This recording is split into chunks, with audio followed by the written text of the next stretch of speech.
So the question here is, a Zener diode is used as a 4-volt voltage regulator in the circuit shown full stop. Given that the diode requires a minimum current of 4 milliampere for a voltage regulation, the maximum current in milliamperes permitted to flow through the load RL is, fill in the blanks, and answer should be round off to 1 decimal place. और ये question पूछा गया था in GATE 2022 for instrumentation for 1 mark as a NAT type of the question. तो यहाँ पर mention है as a given data is given data for this one is VZ is equal to 4 volt. So यहाँ पर Jenner voltage हमारा mention है जो 4 volt और उसके बाद दिया हुआ है Zener minimum current. So that this IZ mean which is called as a knee current also. So this is given here as a 4 milliampere.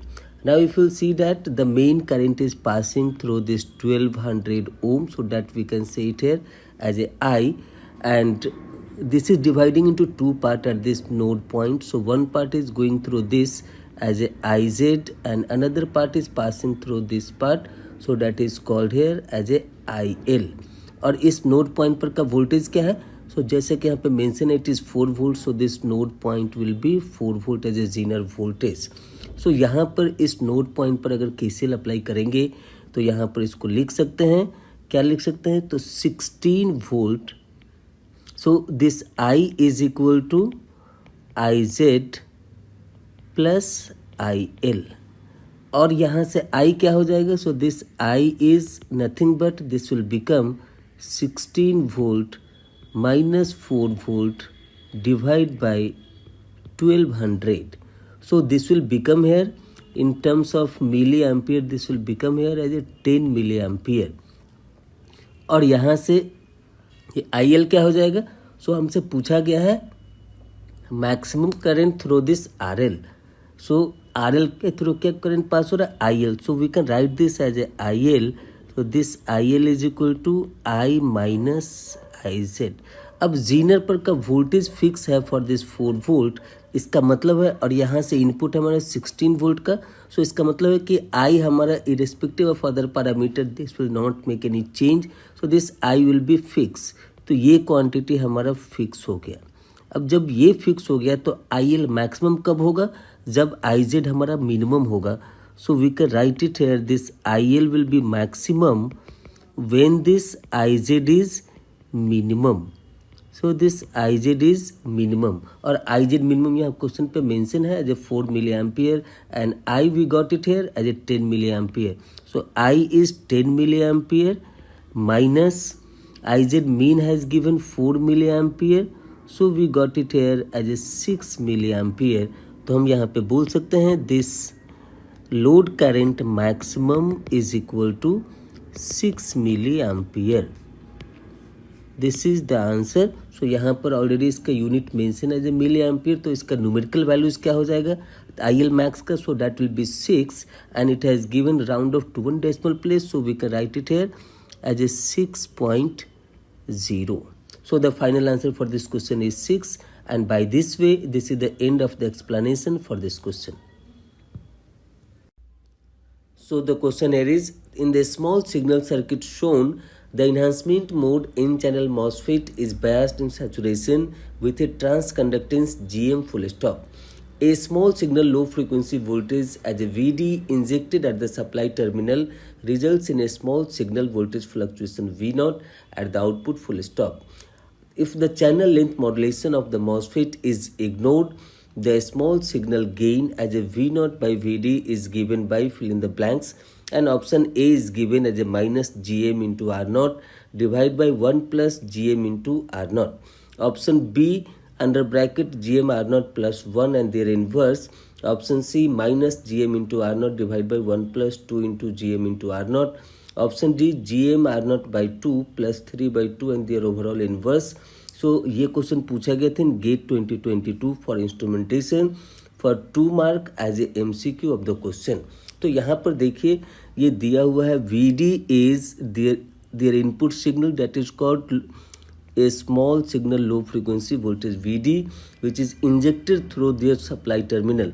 सो ये जो VD यहाँ पर मेंशन है it is not that DC supply voltage, this is AC signal which is injected through this terminal, और हम लोग we not पे यहाँ पे आउटपुट ले रहे हैं और यहाँ से ये आर नॉट हमारा फीडबैक है. सो this is called here as a drain terminal of this N channel MOSFET, और ये नोड टर्मिनल है इसका gate, and this is their source terminal. तो यहाँ पर इन सारे नोड पॉइंट के रेस्पेक्ट में जो जो कंपोनेंट हमारा कनेक्टेड, जैसे गेट टू ग्राउंड के बीच में आर नॉट है, फिर ड्रेन टू गेट के बीच में एक आर नॉट रेसिस्टर कनेक्टेड है, फिर V D and V nought के बीच में एक आर नॉट कनेक्टेड है. तो ये सारी चीज़ों को यूज़ करके हम इसका एक स्मॉल सिग्नल इक्विवेलेंट सर्किट बनाएंगे और उसके अकॉर्डिंगली हम लोग इसके गेन को कैलकुलेट करेंगे. तो अब हम लोग देखते हैं इसका detail solution.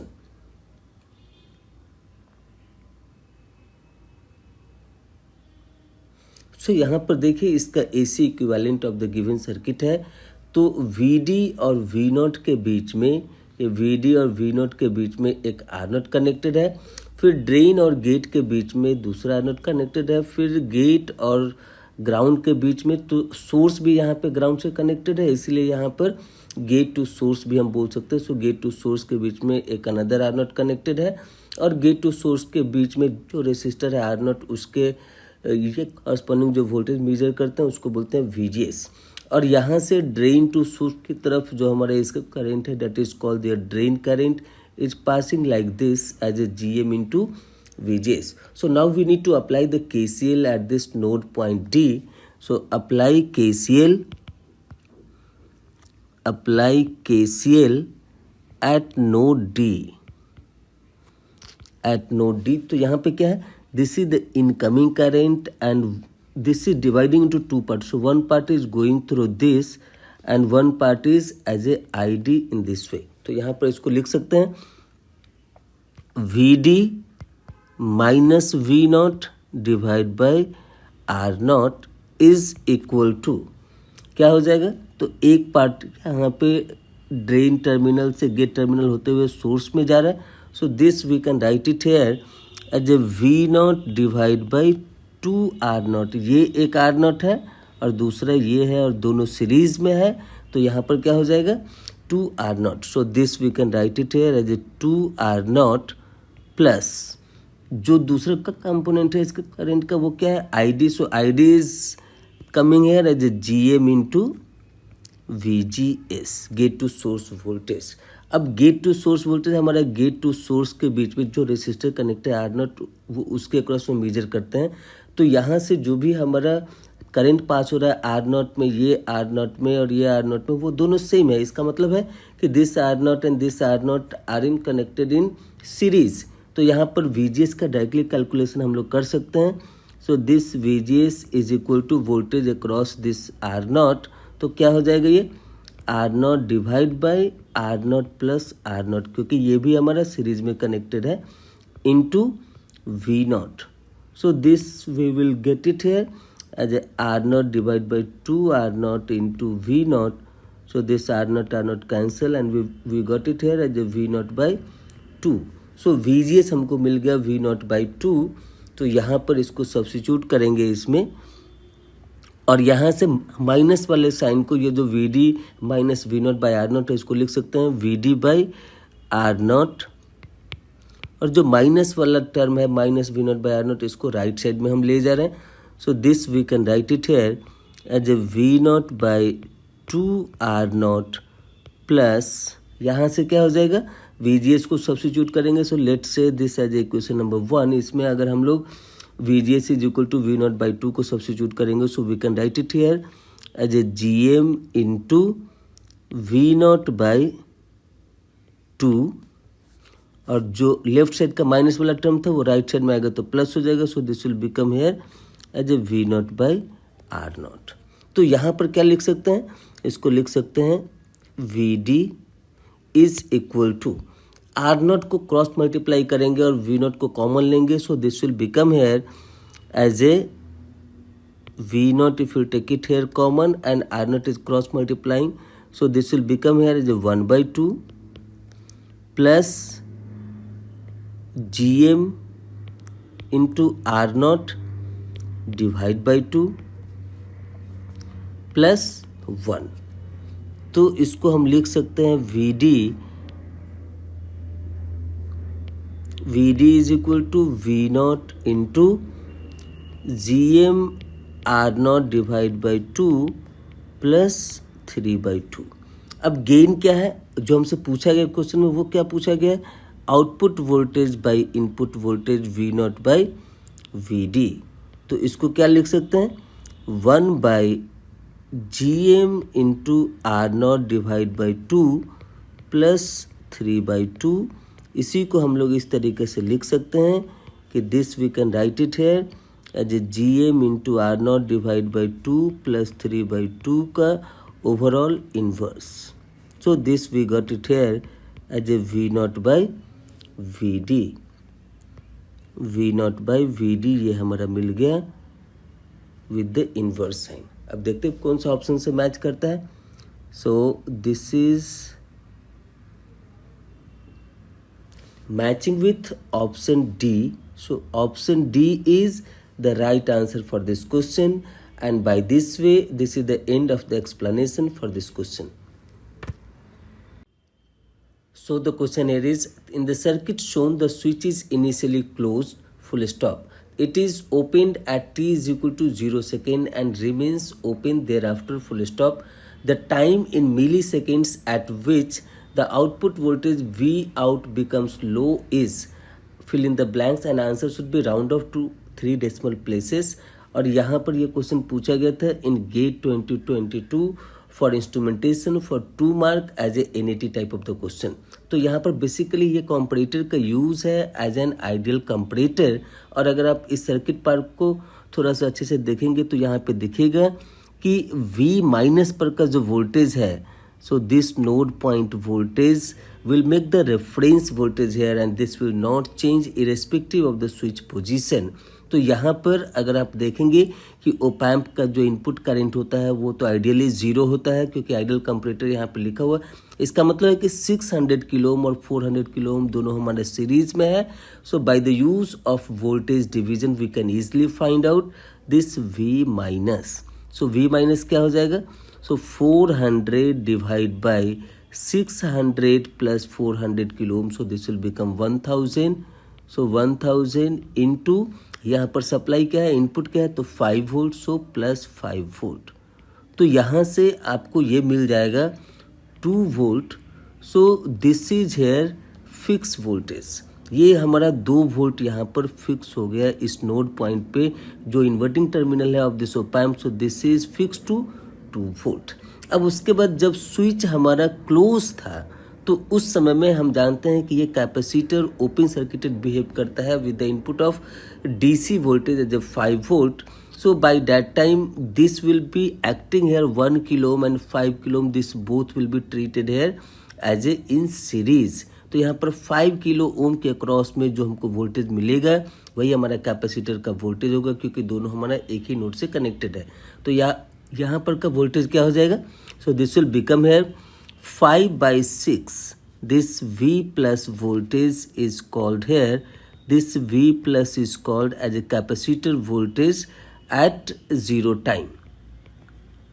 So this we can say it here as a 5 kilo ohm divided by 5 kilo ohm plus 1 kilo ohm, so that will become 6 kilo ohm and kilo ohm gets cancelled into 5 volt। So this will become here as a 25 volt by 6। So this will become here as a 4.16 volt। तो यहाँ पर V plus पर का voltage हमको मिल गया 4.16 volt और V minus पर का वोल्टेज है 2 वोल्ट। तो जैसे कि हम जानते हैं कि if V plus is greater than V minus then their output voltage और output of this comparator will be logic high. So that was plus 5 volt at t lesser than 0 पे।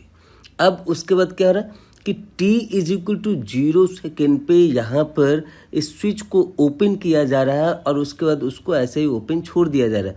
सो जब ये ओपन होगा तो क्या होगा, ये कैपेसिटर पर जो वोल्टेज था 4.16 का वोल्टेज जो V प्लस वोल्टेज था at t is equal to 0 पे और before of that, so that voltage is going to be discharged through this 5 kilo ohm.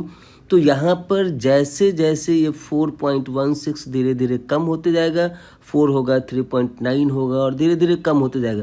सो जैसे V plus will makes tends to 2 volt, by that time this V output will change from high to low. ये high से हमारा लो की तरफ आ जाएगा. तो किस time पे ये V आउटपुट वोल्टेज हमारा हाई से लो जा रहा है, वही टाइमिंग हमें यहाँ पे फाइंड आउट करना है. तो यहाँ पर हम इसको लिख सकते हैं कि capacitor voltage at time t, this VCT is equal to capacitor voltage at 0 time into e raise to minus t by tau.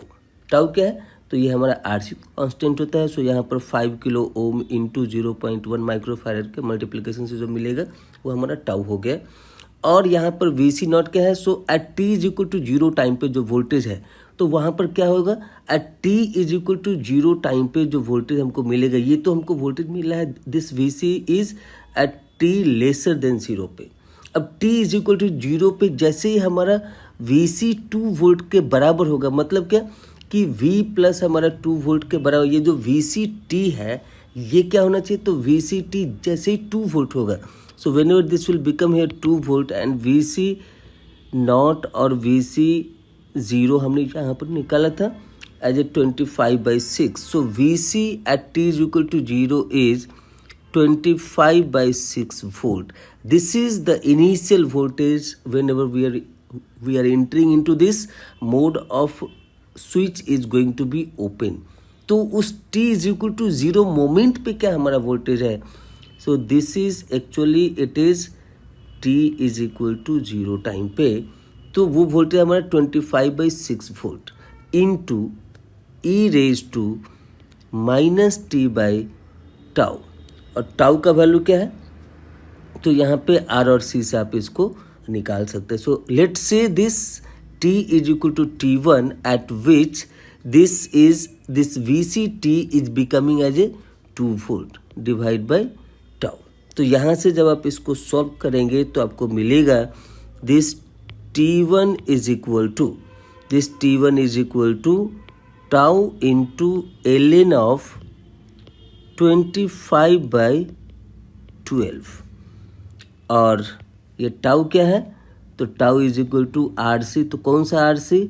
ये R और ये C.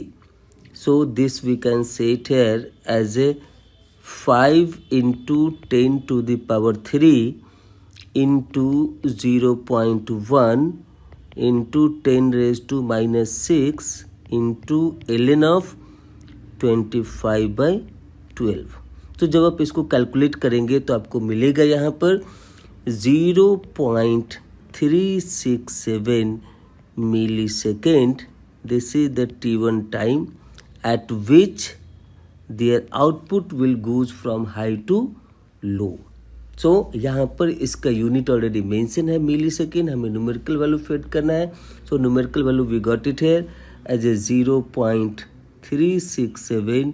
So the final answer for this question is 0.367. And by this way, this is the end of the explanation for this question.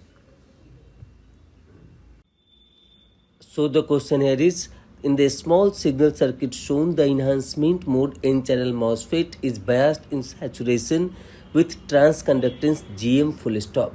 If channel length modulation is ignored, the small signal impedance looking into the node P is given by fill in the blanks. और यहाँ पर option है RS parallel to RL parallel to GM inverse. That is option A. Option B is RS parallel to GM inverse. Option C, RS plus RL under bracket is parallel to GM inverse. Option D, R1 into GM divided by 1 plus RS into GM into under bracket RL parallel to GM inverse. और ये question पूछा गया था in GATE 2022 for instrumentation for 2 marks as a MCQ of the question. तो यहाँ पर देखिए कि ये गेट हमारा ग्राउंड पे है. This is the gate terminal. So this is connected through this ground. तो यहाँ पर हमसे पूछा गया है कि आउटपुट रेसिस्टेंस कैलकुलेट करना with respect to this P. So P terminal is called here as a output terminal, we can say it here as a V0. So यहाँ से हमको रेसिस्टेंस कैलकुलेट करना है, that is the output resistance we need to calculate. It means their input should be grounded. तो यहाँ पर input इसका हमारा गेट टर्मिनल ग्राउंड से कनेक्टेड है, and this point is called as a source node and this is called their drain node. So drain और ground के बीच में एक रेसिस्टर कनेक्टेड है एज ए RL. तो इन सारे पॉइंट को कंसीडर करके हम लोग इसका AC इक्विवेलेंट टू सर्किट बनाएंगे और फिर उसका देखेंगे कि इसका फाइनल आंसर क्या आता है.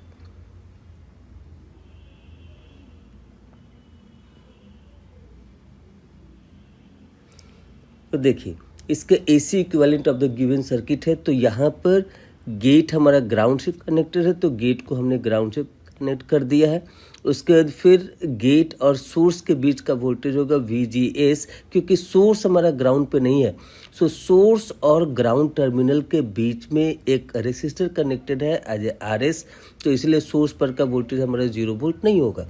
अब उसके बाद सोर्स और ड्रेन के बीच में हमारा करंट सोर्स होता है, so that is called here as a GM VGS. और ड्रेन एंड ग्राउंड के बीच में एक resistor connected that is called RL. अब हम लोग जानते हैं कि as per the procedure to find out their output impedance their input should be grounded.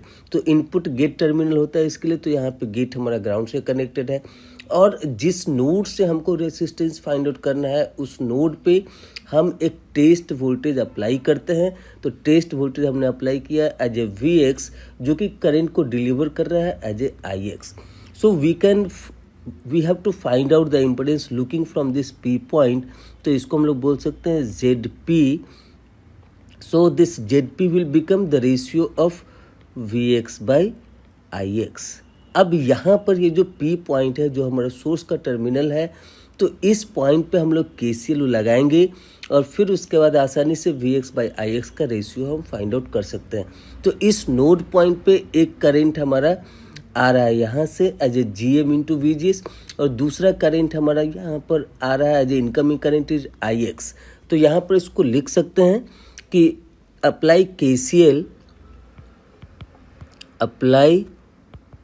KCL at node S और that is called as a P point also, source और P point whatever it has mentioned in the question.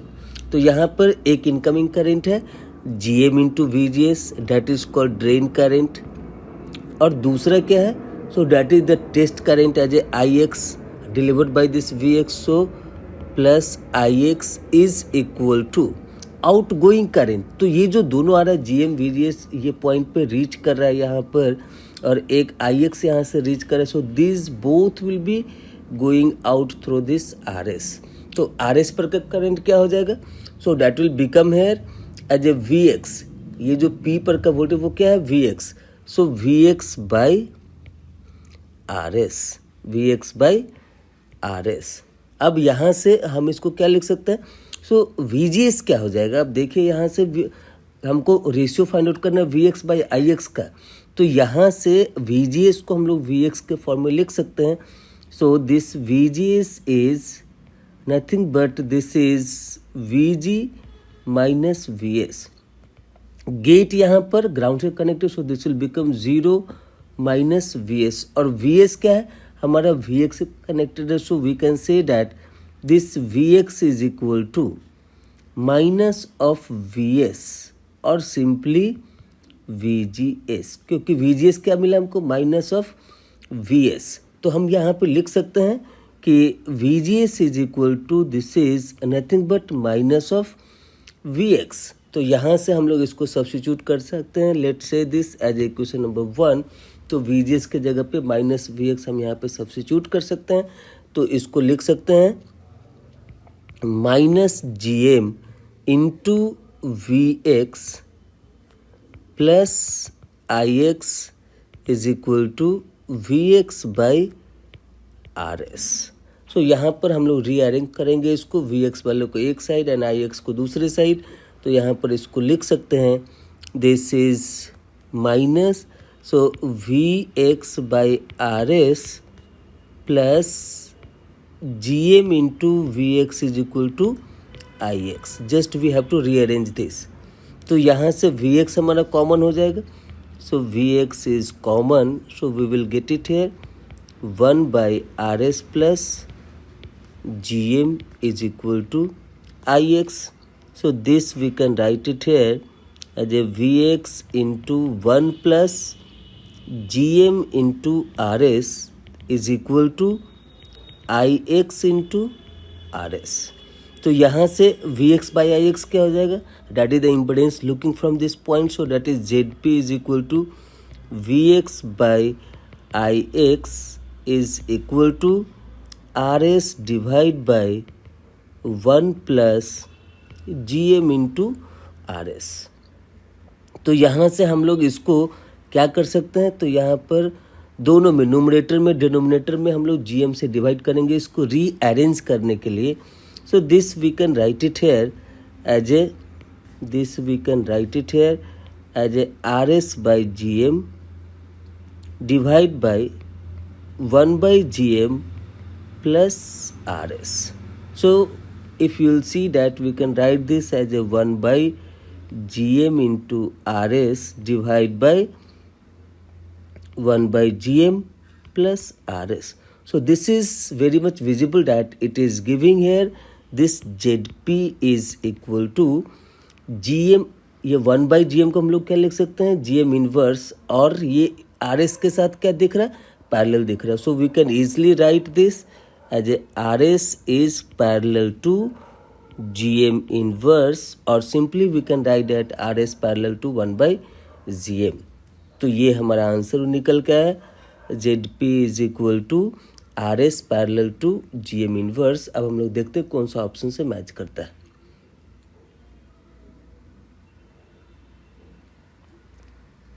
So this is matching with Rs parallel to inverse of Gm, or simply Gm inverse parallel of Rs, both will be same.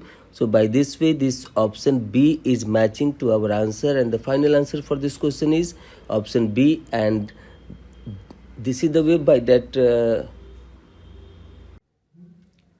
so the question here is, a photodiode is made of a semiconductor with a band gap of 1.42 electron volt full stop. Given that Planck's constant is 6.626 into 10 raised to minus 34 joule second, the speed of light in vacuum is 3 into 10 raised to 8 meter per second, and 1 electron volt is equal to 1.6 into 10 raised to minus 19 joule.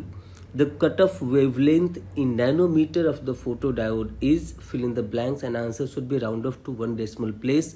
और ये question पूछा गया था in GATE 2022 for instrumentation for 1 mark as a NET type of the question.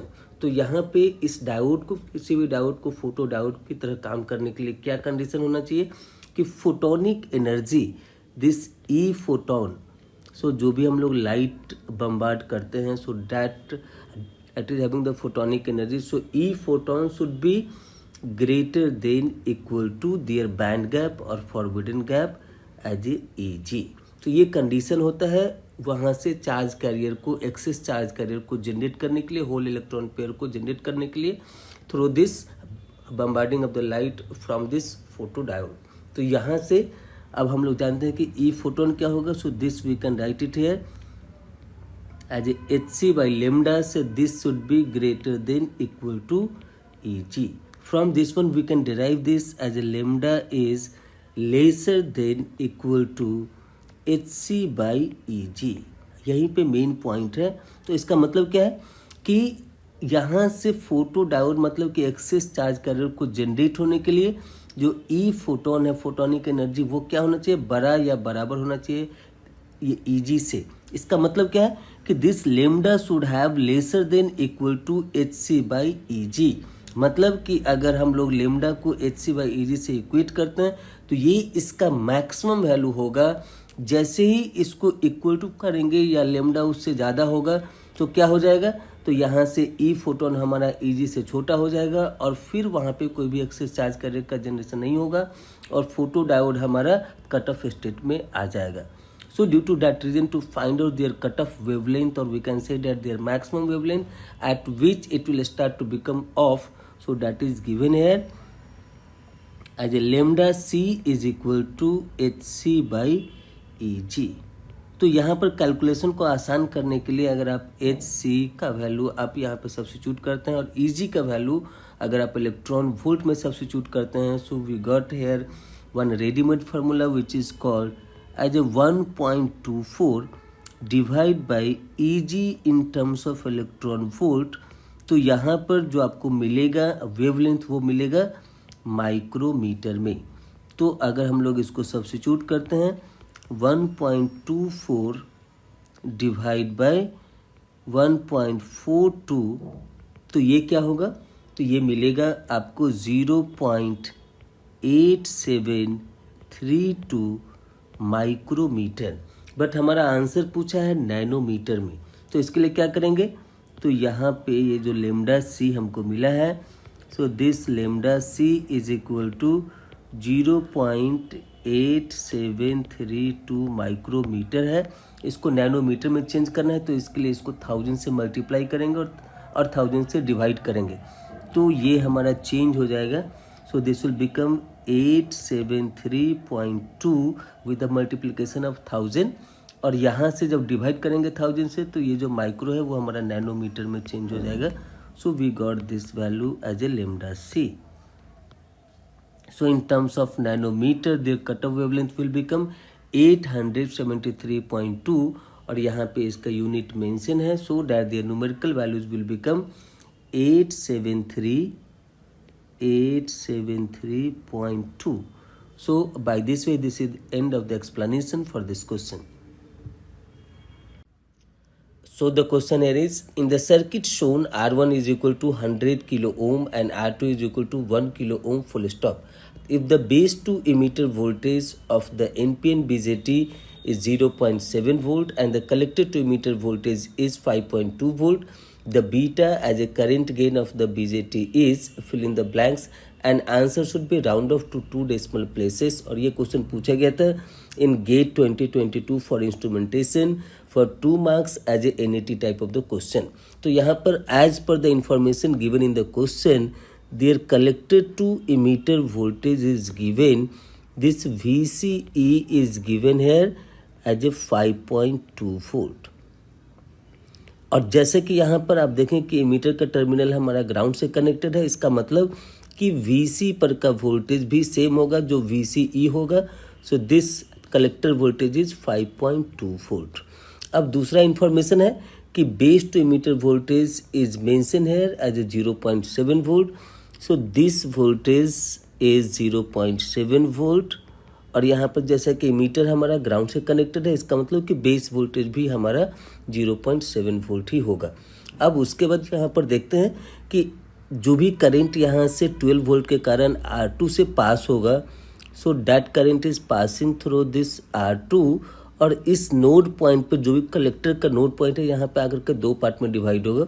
So one part is passing through this R1, और ये हमारा base से होकर के पास होता है, इसलिए इसको बोलेंगे बेस करंट। और दूसरा करंट का पार्ट हमारा पास होता है through the collector terminal of this transistor, so this is called here as a IC।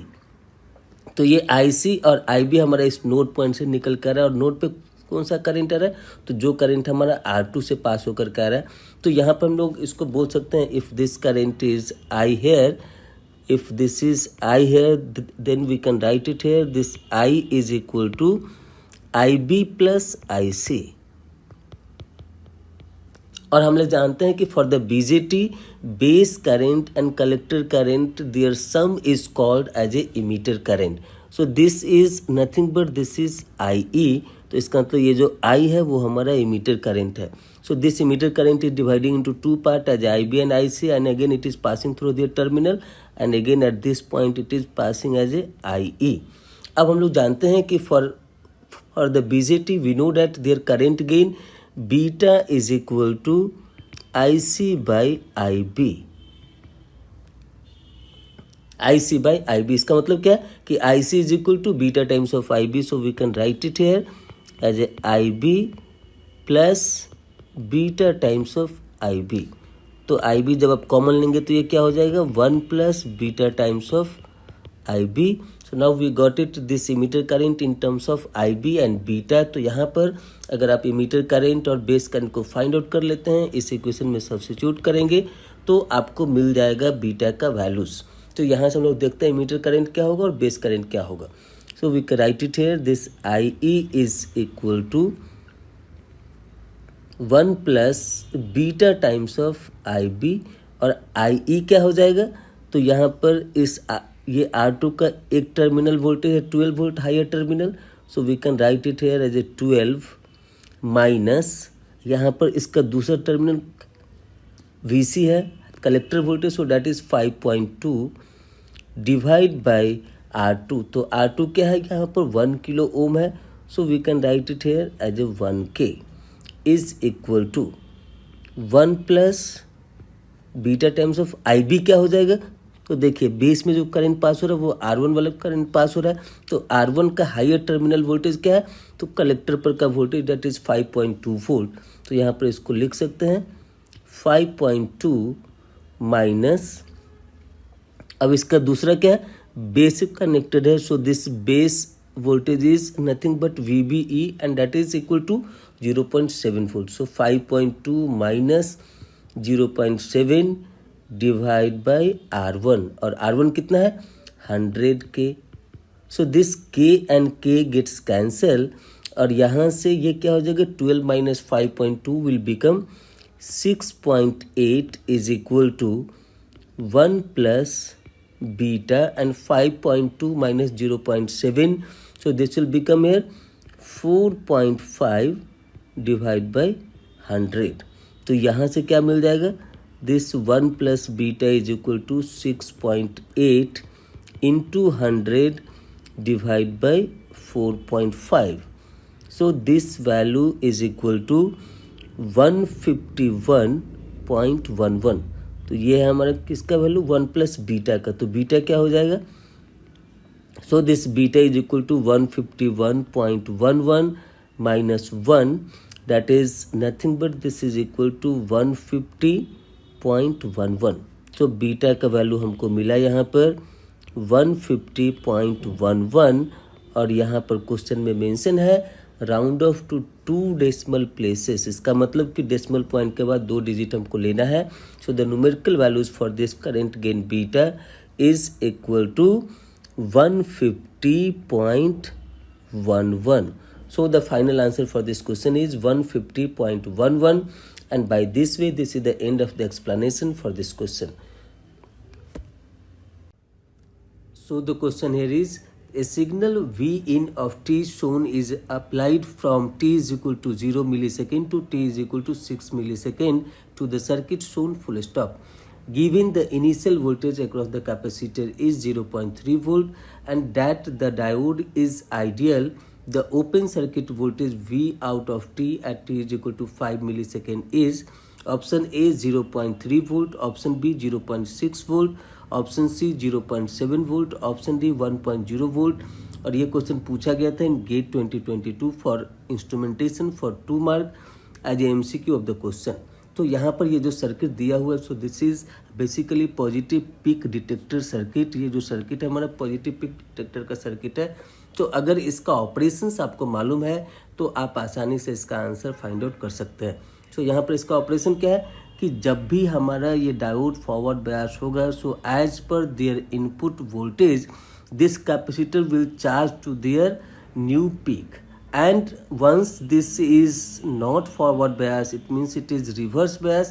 by that time due to the lack of any discharge path, ये capacitor हमारा discharge नहीं होगा, वो positive level को hold करेगा। तो यहाँ पर हम लोग देखते हैं कि यहाँ पर दिया हुआ कि ये कैपेसिटर का इनिशियल वोल्टेज है, it is given as VC eight t is equal to 0 is 0.3 volt. अब जब भी ये इनपुट हमारा 0.3 वोल्ट के बराबर या बड़ा होगा तो ही ये डायोड हमारा फॉरवर्ड बायस होगा, क्योंकि as per their polarity this is plus एयर, दिस इज माइनस एयर, so this will be having short circuited when this input side voltage और this anode side voltage is greater than this cathode side voltage. और जब भी ये forward bias होगा तो current का डायरेक्शन कुछ इस तरीके से होगा। So as per that the polarity of this capacitor will become here plus, and this is minus, and this is here Vc. So initially their cathode side of the diode is connected through this 0.3 volt of this capacitor voltage, और यहाँ पे anode side से हम लोग 0 से increase कर रहे हैं। तो जब तक ये इनपुट वोल्टेज 0.3 से छोटा रहेगा तब तक ये डायोड हमारा रिवर्स बायस होगा और वी आउटपुट वोल्टेज हमारा 0.3 वोल्ट होगा। जैसे ही 0.3 वोल्ट ये इनपुट क्रॉस करेगा तो कैपेसिटर हमारा न्यू वोल्टेज के ऊपर चार्ज होना शुरू हो जाएगा। So this will charge at this point, from this point अगर इसको हम लोग मानते हैं 0.3 वोल्ट, तो यहाँ से चार्ज होना शुरू होगा और चार्ज होगा 0.4 वोल्ट तक। अब उसके बाद यहाँ ये कैपेसिटर पर का वोल्टेज हो गया 0.4 वोल्ट। इसका मतलब कि डायोड के कैथोड साइड का वोल्टेज हो गया 0.4 वोल्ट। अब उसके बाद यहाँ पे एनोड साइड का वोल्टेज नीचे जा रहा है, तो इसीलिए डायोड हमारा रिवर्स बायस हो जाएगा और कैपेसिटर के लिए कोई डिस्चार्जिंग पाथ नहीं है, तो इसलिए ये डिस्चार्ज नहीं होगा। सो जब तक कि नेक्स्ट इनपुट हमारा 0.4 वोल्ट को क्रॉस नहीं करता है तब तक हमारा जो आउटपुट होगा वो रिटेन करेगा 0.4 वोल्ट। इसका मतलब कि यहाँ से लेके इस पॉइंट तक this will be retaining here as a 0.4 volt. अब इस पॉइंट पे क्या होगा, सो इस पॉइंट पे हमारा इनपुट वोल्टेज क्रॉस कर रहा है 0.4 वोल्ट को, तो फिर से डायोड हमारा फॉरवर्ड बायस हो जाएगा टिल द न्यू पीक। तो यहाँ से धीरे धीरे करके ये चार्ज होते जाएगा और कैपेसिटर चार्ज होते होते इसका वोल्टेज इंक्रीज करते करते 1.0 वोल्ट तक चार्ज होगा। अब जैसे कैपेसिटर पर का वोल्टेज 1 वोल्ट तक रीच कर गया तो उसके बाद क्या हो रहा है कि यहाँ पर इनपुट साइड का वोल्टेज, जो कैपेसिटर का वोल्टेज है वो इस डायोड का कैथोड साइड का वोल्टेज है। अब इसके एनोड साइड का वोल्टेज जो इनपुट वोल्टेज है वो 1 वोल्ट से नीचे जा रहा है। इसका मतलब डायोड हमारा फिर से रिवर्स बायस हो जाएगा, और रिवर्स बायस होगा तो उस समय कैपेसिटर अपने वोल्टेज को होल्ड करेगा, it will not lose their voltage.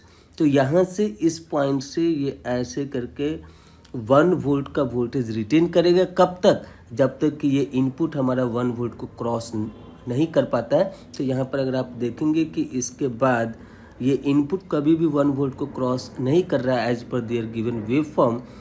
So if you see that even at t is equal to 5 milli second पे जो हमारा इनपुट है वो हमारा इस पॉइंट पे है, इसका तो 0.6 वोल्ट पे है। So by that time also it is not going to affect this capacitor voltage. So this capacitor will hold that voltage as a 1 volt. तो यहाँ पर क्या हो जाएगा, so at t is equal to 5 milli second पे जो हमारा capacitor पर का वोल्टेज मिलेगा that is called V out as a function of t is nothing but this is capacitor voltage Vc of t is equal to 1.0 volt. So this is matching with option D. Option D is the right answer for this question, and by this way this is the end of the explanation for this question. So the question here is, the circuit shown is driven by a sinusoidal input voltage V in resulting in the output voltage as a V out full stop. The frequency in kilohertz at which the voltage gain is 0 dB is fill in the blanks, and answer should be round off to 2 decimal places. ये question पूछा गया था in GATE 2022 for the instrumentation for 2 mark as a NAT type of the question. तो यहाँ पर ये op-amp हमारा inverting mode में काम कर रहा है, बट यहाँ पर अगर आप देखेंगे तो इसको हम लोग मानते हैं Z1। So this I can say it here as a Z1, और यहाँ पर एक हमारा रेसिस्टर है which is connected in parallel with capacitor. So this part let it be as a Z2। तो यहाँ पर सबसे पहले हम लोग जानते हैं कि इन्वर्टिंग मोड में जब हमारा ओपैम्प काम करता है तो इसका गेन क्या होता है। सो गेन होता है that gain is equal to V out by V in is equal to minus of Z2 by Z1. If we take their magnitude only, then this will become here simply Z2 by Z1. तो Z1 तो मालूम है कि Z1 is equal to 10 kilo ohm. So this is the given data here. Given Z1 is nothing but this is R1, so this is 10 kilo ओम. और Z2 हमको यहाँ पे calculate करना है क्योंकि कैपेसिटर और रेसिस्टर दोनों पैरेलल में है. सो this Z2 is equal to R2 parallel to C2. तो यहाँ से हम लोग जानते हैं कि ये अगर हम लोग इसको मानते हैं R2 और इसको मानते हैं C2 तो यहाँ पे इसका लाप्लास क्या हो जाएगा. सो 1/SC2.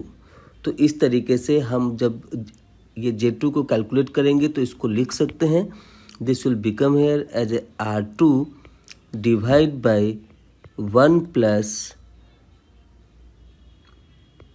R2C2S. Substitute S is equal to j omega.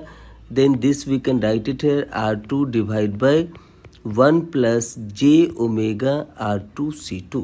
तो यहाँ से Z1 हमको मिल गया, Z2 हमको मिल गया. अब इसको सिंपली इस इक्वेशन में सब्स्टिट्यूट करना है. उससे पहले गेन यहाँ पर दिया हुआ in terms of dB as a 0 dB.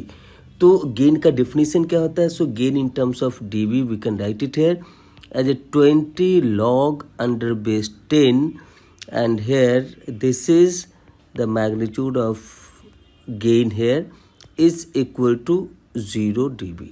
So now if we will calculate from this, then this is giving here as a gain is equal to, as a voltage gain is equal to 1. So magnitude of voltage gain is equal to 1. तो यहाँ पर इस gain को 1 से equate करेंगे और right side में Z2/Z1 को सब्स्टिट्यूट करेंगे जो भी यहाँ पे कैलकुलेट किया है. तो यहाँ से इसको लिख सकते हैं. So this one is equal to R2. जब आप Z2 और Z1 के वैल्यू को सब्स्टिट्यूट करेंगे सो Z2 क्या है R2 divide by 1 plus j omega R2C2. और यहाँ पे क्या है divide by Z1. So Z1 क्या है तो R1 हम लोग इसको मान सकते हैं. So this is here R1. So I can say this is R2. So we can write it here R2 divide by R1 into 1 plus j omega R2C2. अब यहाँ से R2 R1 और जो भी हमारा वैल्यूज है ये सारे चीज़ के C2 ये सारे चीज़ के वैल्यूज़ को आप यहाँ पर सब्स्टिट्यूट कीजिए. So this R2 is given here. This R2 is 100 kilo ohm. So this is 100 kilo ohm divide by R1 है हमारा 10 kilo ohm. So this is 10 kilo ohm into 1 plus j omega R2 है हमारा. So R2 is 100 kilo ohm. So 100 K into यहाँ पे C2 है हमारा 1 nano farad. So we can write it here 1 into 10⁻⁹ is equal to 1. ये kilo kilo gets cancel and this will become here as a 10. तो यहाँ पर इसको लिख सकते हैं 1 प्लस j ओमेगा इंटू जब आप इसको कैलकुलेट करेंगे तो यहाँ से ये हो जाएगा 10⁵ और ये है 10⁻⁹. So we can write it here 1 plus j omega into 10⁻⁴ is equal to 10 है. अब यहाँ पर क्या करना है इसके मैग्नीट्यूड को निकालना है. सो दिस विल बिकम 1 का स्क्वायर क्या हो जाएगा 1. फिर उसके बाद यहाँ पे हो जाएगा omega into 10⁻⁴ and their whole square is equal to 10 now. Now you have to square on both the sides. So this will become here as a 1 plus omega into 10⁻⁴ square is equal to 100. तो यहाँ से क्या मिलेगा this omega into 10⁻⁴. जब यहाँ पे 100 minus 1 क्या हो जाएगा 99. और फिर जब दोनों साइड स्क्वायर रूट लेंगे तो ये हो जाएगा square root of 99. So from this one we need to find out the frequency in terms of kilohertz.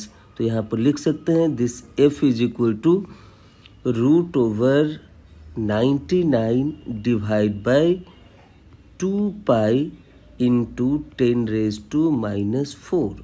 So this value will come here as a 15.83 kilohertz. यहाँ पे फ्रीक्वेंसी आपको निकल के आएगा 15.83 किलो हर्ज, यहाँ पे यूनिट मेंशन है kilo hertz, तो न्यूमेरिकल वैल्यूज क्या हो जाएगा for this question, this will become round off to 2 decimal places, it means we can write it here as a 15.83. So the final answer for this question is 15.83, and by this way this is the end of the explanation for this question. So the question here is, an op-amp has a gain of 10 to the power 4, an input impedance of 10 mega ohm and an output impedance of 100 ohm full stop. The op-amp is used in unity gain feedback configuration in a voltage buffer circuit full stop. The closed loop output impedance of the op-amp in milliohms in the circuit is fill in the blanks, and answer should be round off to 1 decimal place. और ये question पूछा गया था in GATE 2022 for instrumentation for 1 mark as a NAT type of the question. तो यहाँ पर op-amp based unity gain feedback amplifier है, और हम लोग जानते हैं कि इसको बोलते हैं voltage series feedback. So this is also called as voltage series feedback amplifier.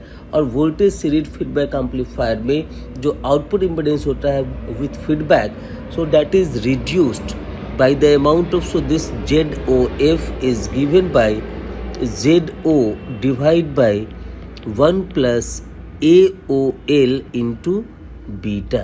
So this Z0 is the output impedance of this amplifier without feedback, जो कि यहाँ पे दिया हुआ है 100 ओम.